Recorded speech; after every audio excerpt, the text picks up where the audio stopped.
You've been listening to Real Estate Deal Talk. All right, Deal Talk Nation, we're back on the home stretch. Stay with me. Stay tuned. Absorb this information. You need the information. It's so important. I'm a big fan of it.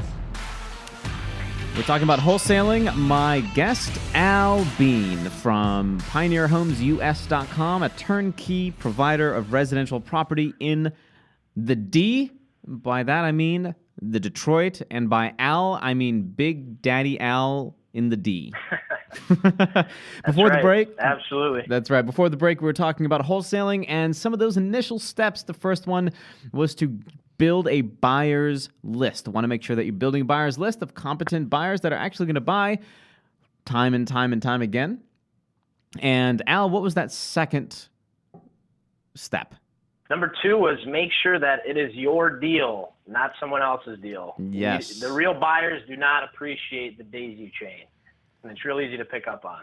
So make sure it's your own deal. So what do you define a daisy chain? So a daisy chain is, basically you're let's just pretend you're a wannabe wholesaler. You go out and you network and you get someone else's list, okay? Mm-hmm. You don't do your own due diligence. You have no idea who the owner is. You don't know who has control of it. But you still take that list and send it out to your buyer's list, okay? Mm-hmm. Now, the problem is you have no idea what you have. You don't know what you can do with it. So what happens if you get an interested buyer, they write an offer to you, you can't do anything, So for me, a daisy chain is someone who has a list. It's not their list. Okay, it's someone else's list. They don't know anything about it, and they try to sell it. I have never successfully done a deal from a daisy chain, okay? What I do when I get a daisy chain, if I know it's a daisy chain, I go in and pull up the addresses through public record and find out who the owner is and contact them myself.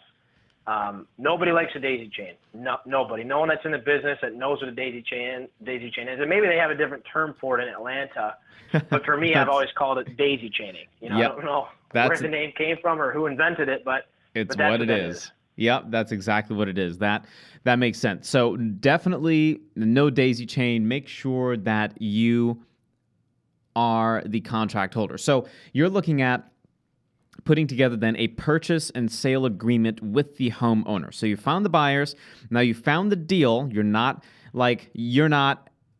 You don't have equitable interest in the deal through 5 other people. You know the homeowner, and you Correct. are the person that says, I have the ability to buy. So you're going to go out, you're going to get a purchase and sale agreement, and there are generally 2 ways to make money in wholesaling, right? You're going to either assign the deal, you're going to assign that purchase and sale agreement, or you can do a double close. Do you want to talk to both of those for a sec?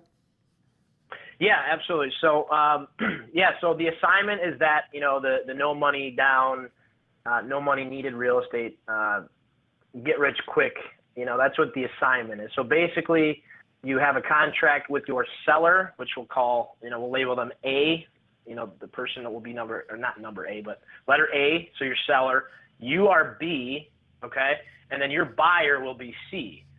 So the entire goal here is to link A to C, the seller to the buyer, okay? And your role as B is the middleman. So an assignment, on a closing document, you are actually going to have your seller be selling directly to your buyer, and your assignment fee will be on the HUD.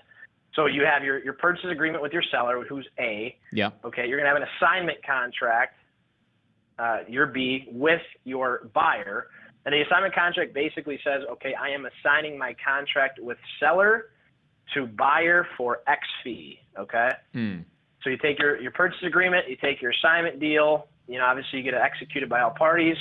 When you give it to your title company, they draft your closing documents, your HUD, and your fee will be on the HUD, and you don't need any money. So you go to closing, your buyer buys it directly from your seller, and you're almost getting, it's like a commission, basically. That's what it is. We don't call it a commission because you're supposed to be licensed to get a commission, so it's an assignment fee, and if there's an assignment contract, you don't have to be licensed. So it's just an assignment fee. That's a great way to do it to avoid closing costs. You don't need your own money to do these deals, and they're really painless. I think those are real easy. Now, a double closing is different. You're going to actually have 2 different closings: the closing between you and your seller, and you're closing between you and your buyer.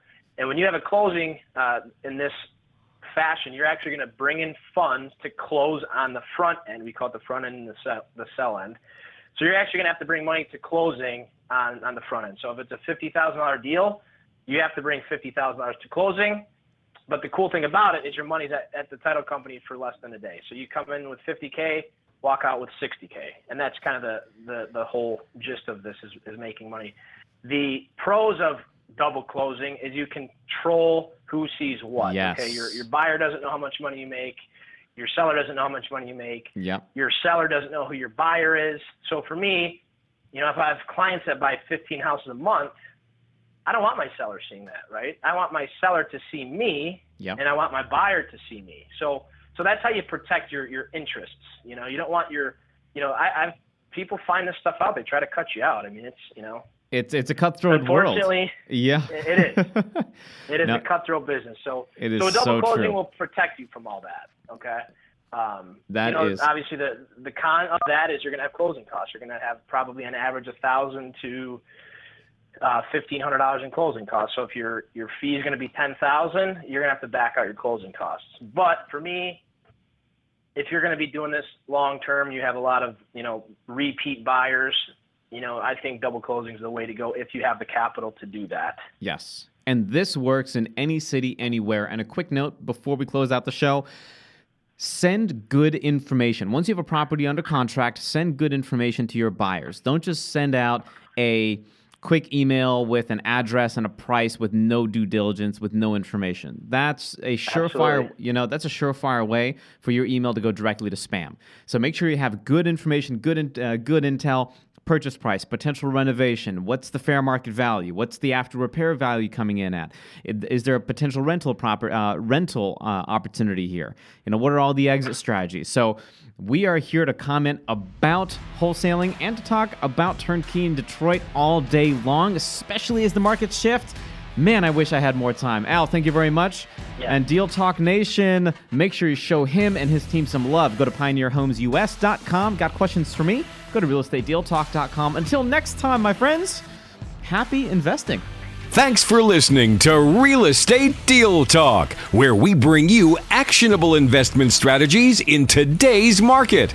To discover your next strategy, go to realestatedealtalk.com.